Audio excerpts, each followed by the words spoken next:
प्रिय विद्यार्थियों, एक बार फिर से स्वागत है आप सबका हमारे इस यूट्यूब चैनल वी लर्नर्स पर। और हम एक बार फिर से हाजिर हैं आपके सामने पेट का एक बहुत महत्वपूर्ण क्वेश्चन पेपर प्रैक्टिस सेट लेकर के। और ये प्रैक्टिस सेट आपको निश्चित रूप से आपके ज्ञान में बहुत ज़्यादा इजाफा करने वाला है, तो बने रहिए हमारे साथ। और हम लोग देखते हैं, पहला क्वेश्चन हमारे सामने है।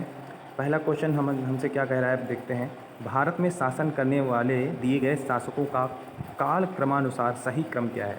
इन 4 शासकों का जो हमारे सामने दिए हैं, इनका काल क्रमानुसार सही क्रम बताना है। तो आपको इसका सही क्रम बताएंगे जल्दी से। हाँ, तो इसका सही उत्तर क्या है? Option number B.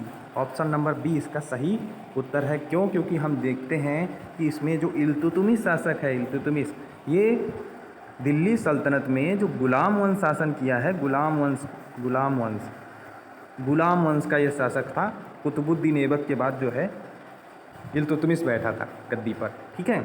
उसके बाद हम देखते हैं इसमें दूसरा नंबर आता है अलाउद्दीन खिलजी का।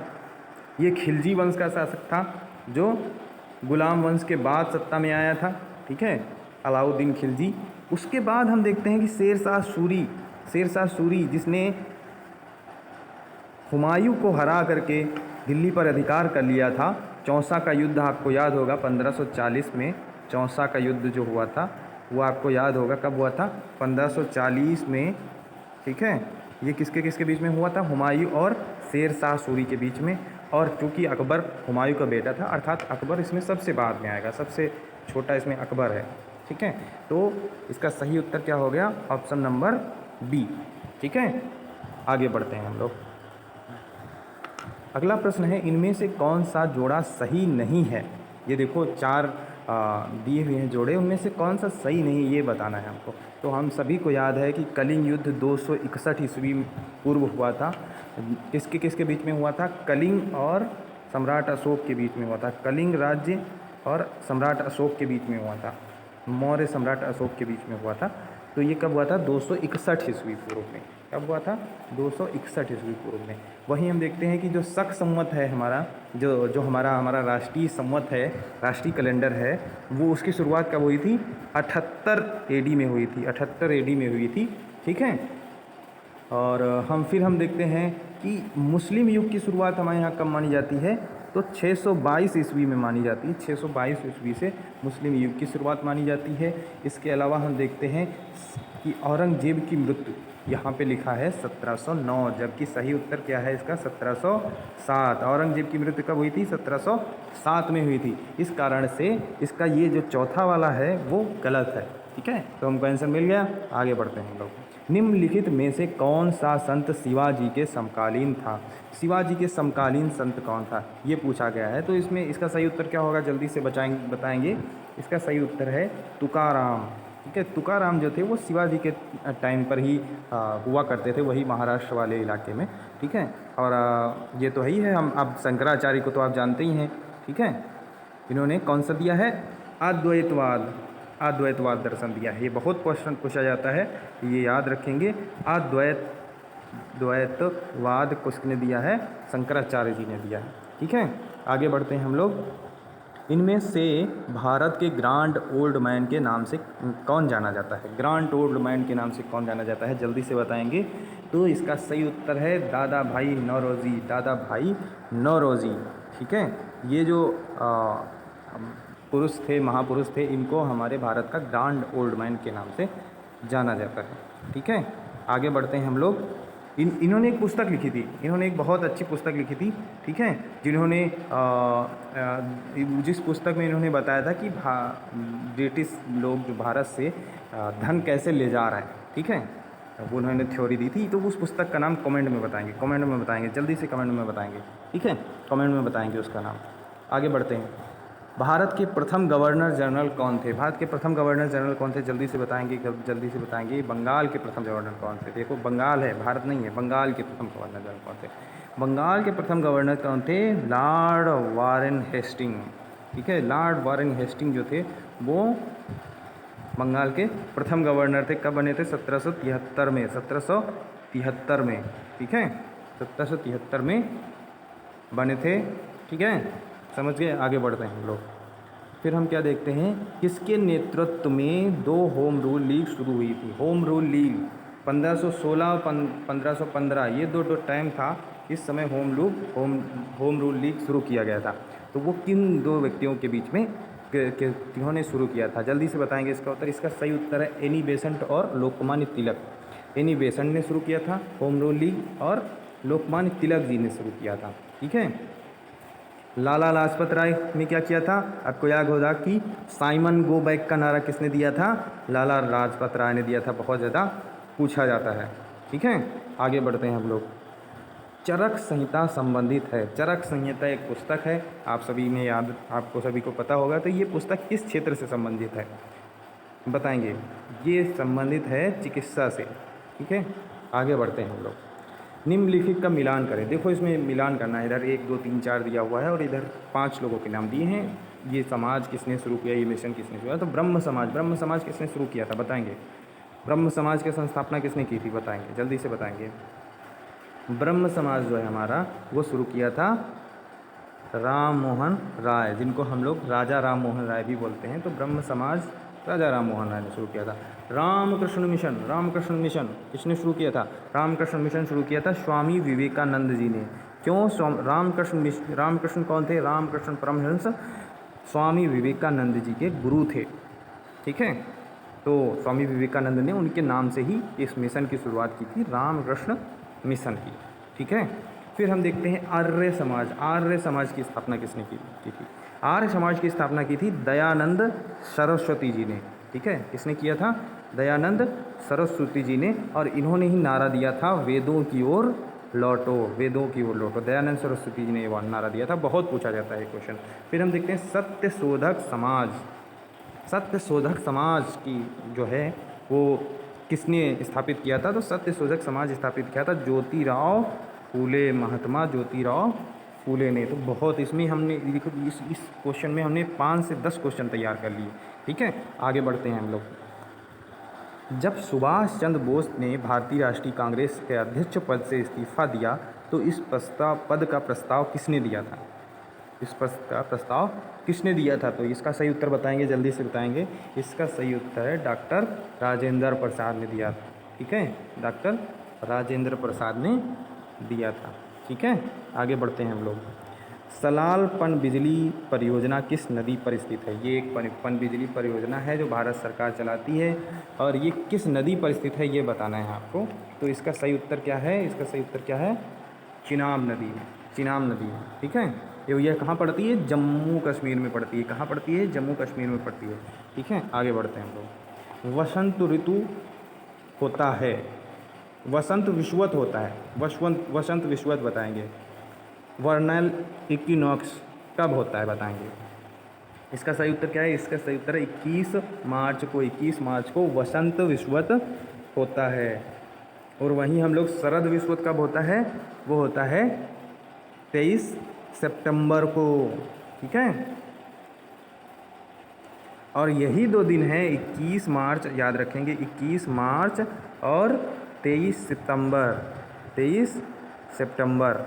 यही 2 दिन हैं साल में जब दिन और रात बराबर होते हैं। साल में 2 बार दिन और रात बराबर होते हैं। कौन कौन से, 21 मार्च 23 सितंबर। 23 सितंबर को बोलते हैं शरद विषुवत और 21 मार्च को बोलते हैं वसंत विषुवत।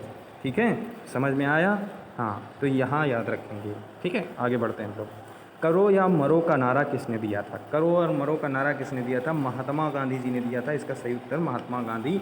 कब दिया था आपको याद होना चाहिए कि इन्होंने 3 आंदोलन किए हैं। पहला आंदोलन इन्होंने जो किया 1920 में वो कौन सा था, असहयोग आंदोलन।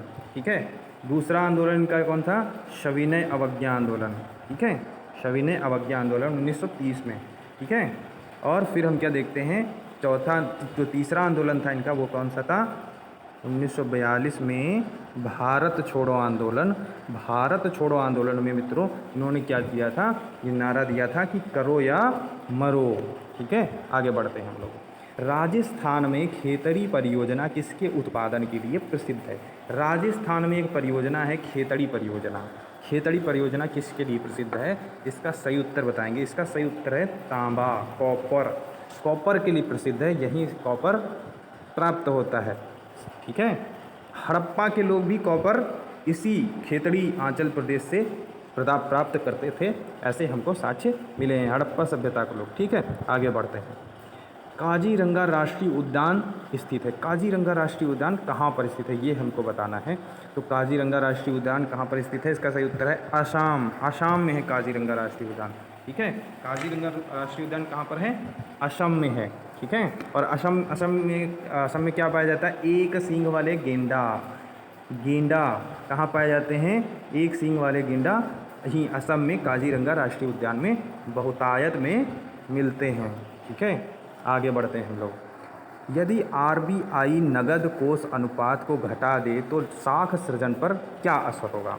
अगर जो आरबीआई जो है वो जो हमारा कैश रिजर्व रेशियो जिसको हम लोग बोलते हैं, नगद कोष अनुपात बोलते हैं, इसको घटा दे तो क्रेडिट क्रिएशन मतलब कि जो बैंक प्राइवेट बैंक हैं, बाकी जो बैंक हैं आरबीआई के अलावा उनका जो लोन देने की क्षमता है उसको बोलते हैं साख सृजन। तो उस पर क्या असर पड़ेगा, उनकी लोन देने की क्षमता बढ़ जाएगी या लोन देने की क्षमता घट जाएगी, आप ऐसे समझिए। साख आपको शायद उतना ना समझ में आ रहा हो, तो ये इकोनॉमिक्स का बेसिक सा सवाल है। देखिए क्या होता है कि जो हर बैंक होती हैं, जितनी भी भारत में बैंकें हैं, उन बैंकों में जितना भी जमा होता है उसका एक निश्चित प्रतिशत आरबीआई अपने पास जमा करवा लेता है, कहता है ये मेरे पास रहना चाहिए, बाकी जितना बचा है उससे आप लोन बांटो जा करके और ब्याज दो जा करके सबको।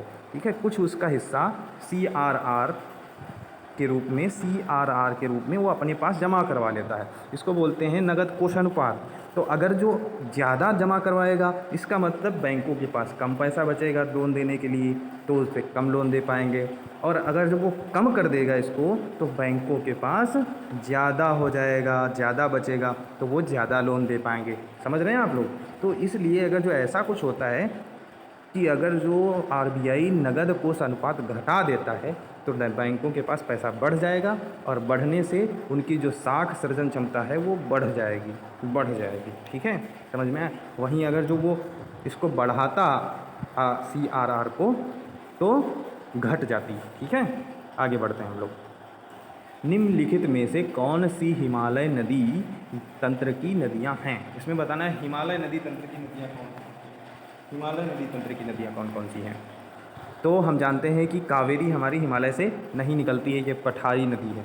ठीक है, गंगा बिल्कुल हमारे हिमालय से निकलती है, गंगोत्री गोमुख आप सब लोग जानते ही हैं, गए भी होंगे बहुत सारे लोग वहाँ पर।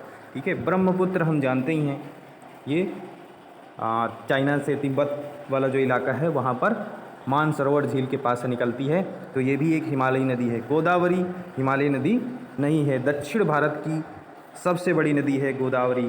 ठीक है, तो ये दक्षिण भारत में पाई जाती पठारी नदी है। तो इसका मतलब है 2 और 3 सही है, 2 और 3 सही है, मतलब बी वाला ऑप्शन इसका सही है। आगे बढ़ते हैं हम लोग। इनमें से किस प्रकार की अर्थव्यवस्था में संसाधनों पर निजी अधिकार होते हैं। संसाधनों पर क्या होते हैं, ध्यान से पढ़ेंगे इस क्वेश्चन को। संसाधनों पर निजी अधिकार होते हैं और आर्थिक गतिविधियों का मुख्य उद्देश्य लाभ अर्जित करना होता है। ठीक है, आप लोग जानते हैं कि हमारे दुनिया भर में 3 प्रकार की अर्थव्यवस्थाएं पाई जाती हैं, एक पूंजीवादी, एक समाजवादी और एक मिश्रित। तो पूंजीवादी जो अर्थव्यवस्थाएं होती हैं जिसमें अमेरिका और यूरोप के सारे महत्वपूर्ण देश जिनको फॉलो करते हैं, वो क्या हैं, उनमें संसाधनों पर निजी अधिकार होता है, व्यक्ति का अधिकार होता है, और ये सब बिजनेसमैनों का मुख्य उद्देश्य क्या होता है, लाभ अर्जित करना होता है। तो ये किसका गुण है, पूंजीवादी अर्थव्यवस्था का गुण है। ठीक है, वहीं जो समाजवादी अर्थव्यवस्था होती है वो किसकी पास है, चाइना और यूएसएसआर जो पहले हुआ करता था, अब रसिया। तो ये ऐसे देश हैं जो समाजवादी अर्थव्यवस्था पर काम करते हैं। समाजवादी अर्थव्यवस्था में क्या होता है कि संसाधनों पर निजी अधिकार नहीं होता है, संसाधन किसी के निजी नहीं होते हैं, वो संसाधनों पर सरकार का अधिकार होता है, समुदाय का अधिकार होता है, पूरे के पूरे समुदाय का। और जो समस्त आर्थिक गतिविधियां होती हैं उनका उद्देश्य केवल लाभ अर्जित करना नहीं होता है, सबका कल्याण करना होता है, सबको समान रखना होता है। तो ये समाजवादी अर्थव्यवस्था की विशेषताएं हैं, बहुत अच्छा सिस्टम है ये भी। ठीक है, और वहीं मिश्रित में दोनों के गुण पाए जाते हैं। जैसे हमारा भारत ने क्या किया है, कुछ हिस्सा पूंजीवादी रखा है, कुछ हिस्सा समाजवादी रखा है। हमारे यहाँ बहुत सारी चीज़ें सरकार चलाती है और बहुत बड़ा हिस्सा निजी सेक्टर के पास है।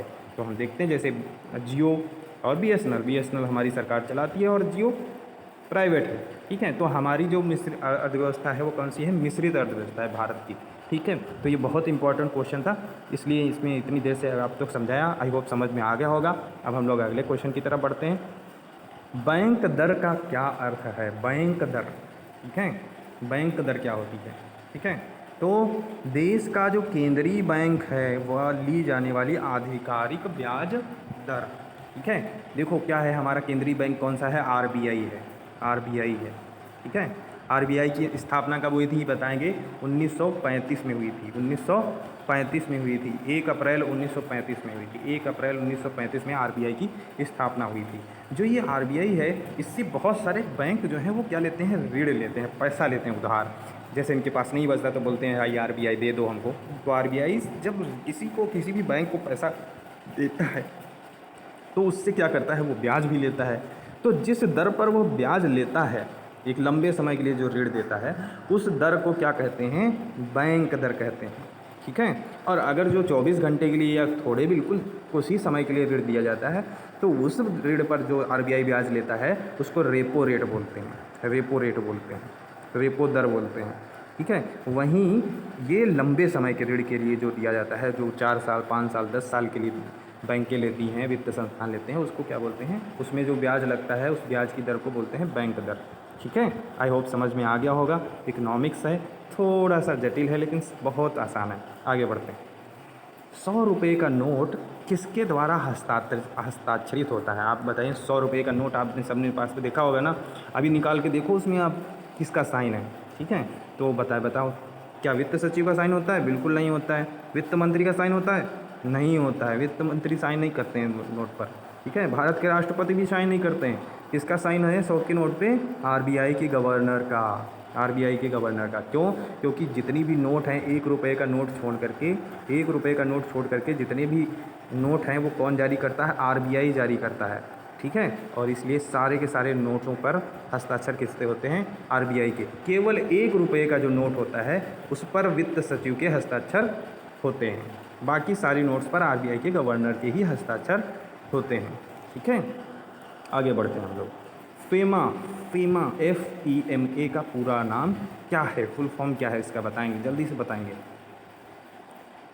इसका सही उत्तर है option number B, foreign exchange management act. ये भारत सरकार ने लाया है, किस लिए? फॉरेन जो हमारी विदेशी करेंसी है, डॉलर है, यूरो है, ये सब जो करेंसी है इसको मैनेज करने के लिए, इसका मैनेजमेंट बनाने रखने के लिए। ठीक है, इसके लिए एक एक्ट लाया गया था जिसको हम लोग फेमा शॉर्ट में बोलते हैं, और इसका फुल फॉर्म क्या है? Foreign exchange management act. फिर हम देखते हैं अगला प्रश्न। शिक्षा का अधिकार एक मौलिक अधिकार है जो कि संबंधित है। बताएंगे भाई, शिक्षा का जो अधिकार है हमको दिया गया है कि 14 वर्ष, 6 से 14 वर्ष के सभी बच्चों को मुफ्त मौलिक शिक्षा प्राप्त करने का अधिकार है, हमारे संविधान ने दिया हुआ है। अर्थात 6 से 14 वर्ष के बच्चे मुफ्त सरकार से शिक्षा, ये सरकार की जिम्मेदारी है कि वो 6 से 14 वर्ष के बच्चों को शिक्षा उपलब्ध कराए, कैसे भी उपलब्ध कराए। ठीक है, तो ये अनुच्छेद में हमारे किस संविधान के मौलिक अधिकार में तो है हमारा, लेकिन ये अधिकार का कौन सा अनुच्छेद है ये बताएंगे, जल्दी से बताएंगे, जल्दी से बताएंगे। तो इसका सही उत्तर है अनुच्छेद 21A, अनुच्छेद 21A। अनुच्छेद 21 जो हमारे जीवन का अधिकार से संबंधित है, इसी में क्या कर दिया गया है कि जीवन में ही क्या आता है? हमारी शिक्षा भी आती है, हमारा स्वास्थ्य भी आता है, तो इसलिए इसी में जो है इसको शामिल कर दिया गया है। ठीक है, और किस अमेंडमेंट से, किस संशोधन से इसको शामिल किया गया है? कमेंट बॉक्स में बताएंगे, जल्दी से बताएंगे, कमेंट बॉक्स में जल्दी से बताएंगे इस 21A में शिक्षा को मौलिक अधिकार कब बनाया गया है। ठीक है, इसके अलावा देखो 19 में क्या शामिल है? 19 आर्टिकल 19 अभिव्यक्ति की स्वतंत्रता देता है, आने जाने की स्वतंत्रता देता है, व्यवसाय की स्वतंत्रता देता है, संघ बनाने की स्वतंत्रता देता है। ये बहुत लंबा आर्टिकल है। और वहीं अनुच्छेद 29 और 30 अल्पसंख्यकों की भाषा और संस्कृति से रिलेटेड हैं। ठीक है, तो इसको याद रखेंगे। आगे बढ़ते हैं हम लोग। भारत के संविधान में जन स्वास्थ्य एवं स्वच्छता किसमें शामिल है? हमने पिछली बार भी बताया था कि भारतीय संविधान की 8वीं अनुसूची जो है, 7वीं अनुसूची, ठीक है। 7वीं अनुसूची शक्तियों के विभाजन करती है, शक्तियों का विभाजन करती है, डिवीजन ऑफ पावर्स, ठीक है। तो वहाँ पर आपको 3 सूचियाँ मिलती हैं, एक राज्य सूची, एक संघ सूची और एक समवर्ती सूची, ये 3 सूचियाँ मिलती हैं। तो वहाँ पे सारे टॉपिक्स बटे हुए हैं कि किस टॉपिक पे कौन कानून बना सकता है।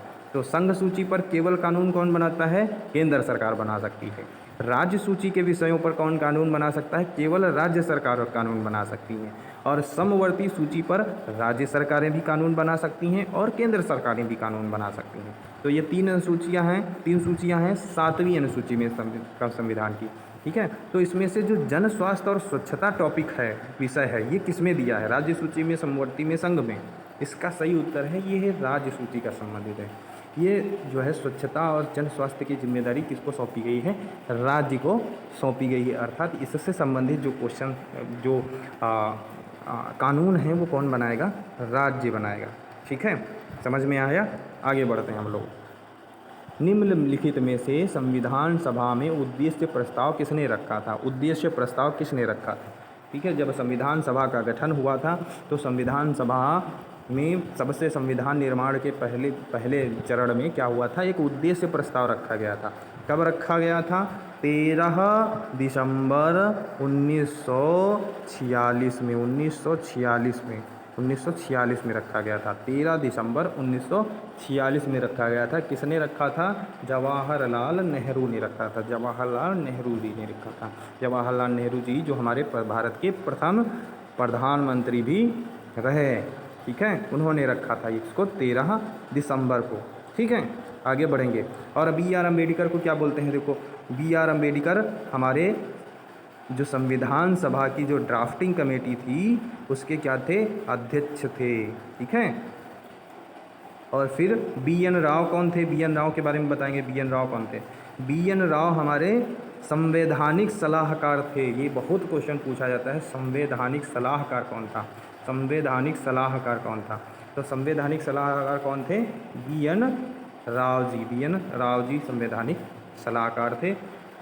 और महात्मा गांधी जो हमारे राष्ट्रपिता ही हैं, ठीक है। तो इतना हम लोग इसमें समझ लिए। आगे बढ़ते हैं। तो इस प्रश्न का सही उत्तर क्या था? जवाहरलाल नेहरू था, जवाहरलाल नेहरू, ठीक है। आगे बढ़ते हैं। भारत में पंचायती राज व्यवस्था इसके अंतर्गत रखी गई है। भारत में पंचायती राज व्यवस्था रखी गई है, आपको याद ही होगा, ठीक है। तो वो किसके अंतर्गत रखी गई है ये बताना है आपको। मूल अधिकारों के अंतर्गत है? नहीं। मौलिक कर्तव्यों के अंतर्गत है? नहीं। नीति निर्देशक सिद्धांत जो हैं, DPSPs जो हैं, उनके अंतर्गत पंचायती राज व्यवस्था रखी गई है, ठीक है। तो ये पंचायती राज व्यवस्था जो रखी गई है ये DPSPs के अंतर्गत रखी गई है। और DPSP संविधान के किस हिस्से में है, कौन से चैप्टर में है, कौन से भाग में है? DPSP संविधान के चौथे भाग में है, चौथे भाग में है, ठीक है। वहीं मौलिक कर्तव्य कितने भाग में है? तीसरे भाग में है।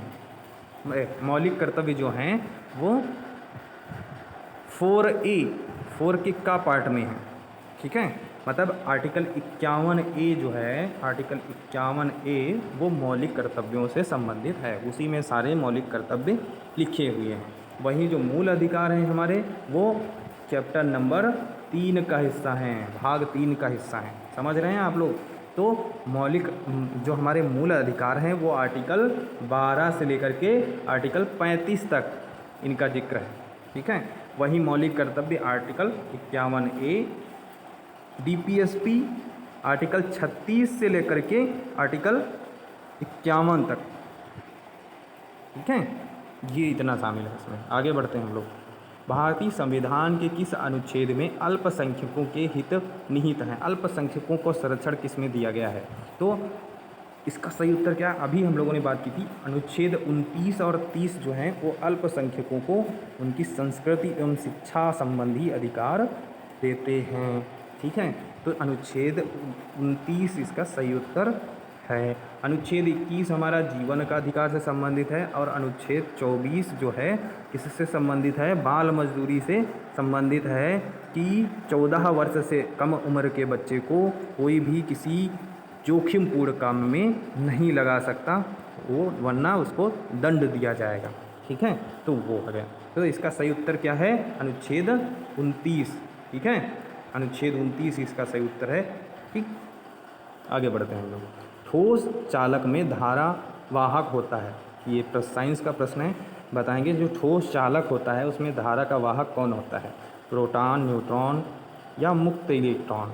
तो जो मुक्त इलेक्ट्रॉन होते हैं वो ही विद्युत धारा का चालन करते हैं, आप सभी को पता होगा। और ये बताएंगे सबसे अच्छा वायर किस चीज़ का होता है, मतलब कि ऐसी कौन सी धातु है जिसमें सबसे तेज़ से विद्युत धारा प्रवाहित हो सकती है? तो सिल्वर में जो है विद्युत धारा सबसे तेज़ होती है, लेकिन सिल्वर बहुत महंगा होता है, इसलिए जो हम वायर बनाते हैं वो सिल्वर के नहीं बना सकते। ठीक है, इसलिए हम दूसरा नंबर का यूज़ करते हैं, कॉपर को यूज़ करते हैं। ठीक है, कॉपर को यूज़ करते हैं, एल्यूमिनियम को यूज़ करते हैं। ठीक है, लेकिन जो सिल्वर का तार होगा वो बहुत महंगा हो जाएगा इसकी। ठीक है, आगे बढ़ते हैं हम लोग। प्रकाश वर्ष किसके मापन की इकाई है? प्रकाश वर्ष, लाइट ईयर, बताएंगे इसका सही उत्तर क्या है? इसका सही उत्तर है ऑप्शन नंबर सी, 1 वर्ष में निर्वात में प्रकाश द्वारा चली गई जो दूरी होती है उसको प्रकाश वर्ष कहते हैं। मतलब कि आप एक टॉर्च जब लगाते हैं या कोई भी लाइट जलाते हैं, दिया जलाते हैं, लैंप जलाते हैं, तो आप देखते हैं कि प्रकाश की किस गति से चारों तरफ फैल जाता है। तो उस गति को जो निर्वात में हो, 1 वर्ष जिसमें लग जाए इतनी दूरी कवर करने में, और उसको क्या बोलते हैं हम? प्रकाश वर्ष बोलते हैं। और एक उत्तर बताएंगे कि प्रकाश की गति होती कितनी है? प्रकाश की गति होती है 3 लाख किलोमीटर प्रति सेकंड। इतना 3 लाख किलोमीटर प्रति सेकंड होती है, प्रति सेकंड होती है। और इस गति से चलने पर जब प्रकाश जिस दूरी को 1 साल में, 1 ईयर में पूरा करता है, उस दूरी को बोलते हैं प्रकाश वर्ष। तो आप लोग अनुमान लगा सकते हैं ये दूरी कितनी होती होगी। ठीक है, समझ गए? आगे बढ़ते हैं हम लोग। तो आज के लिए बस इतना ही। इन प्रश्नों को आप कम से कम 1 से 2 बार देख लीजिए, क्योंकि ये बहुत इम्पोर्टेंट प्रश्न है। हर प्रश्न हर एग्ज़ाम में आता है, केवल पेट के एग्ज़ाम में ही नहीं, यूपी SSSC के एग्ज़ाम, किसी भी एग्ज़ाम में, SSC के एग्ज़ाम में, यूपी पुलिस के एग्ज़ाम में, और पटवारी के एग्ज़ाम में, लेखपाल के एग्ज़ाम में, सब में आपको कॉमन क्वेश्चन हैं ये, जो हमेशा मिलते हैं। इसलिए इनको याद रखेंगे और इसी तरीके से मेहनत करते रहेंगे। हम भी आपके साथ लगे हैं और हम लोग वी लर्नर्स के इस प्लेटफॉर्म पे साथ मेहनत करते हुए आपको 95 परसेंटाइल के ऊपर पहुंचाएंगे। मेहनत करते रहिए। आज के लिए बस इतना ही। आपको अच्छा वीडियो अगर अच्छा लगा है तो इसको लाइक कर दीजिए, अपने दोस्तों के बीच में सब्सक्राइब शेयर कर दीजिए और हमें सपोर्ट कीजिए, ताकि हम और आपके लिए मेहनत करने के लिए प्रेरित हों। जितना हमें आप लाइक करेंगे, जितना आप सब्सक्राइब करेंगे, उतना ही ज़्यादा हम लोग प्रेरित होंगे और उतना ही अच्छा क्वेश्चन बना करके हम और आपको उपलब्ध कराएंगे। तो आज के लिए धन्यवाद। जय हिंद, जय भारत।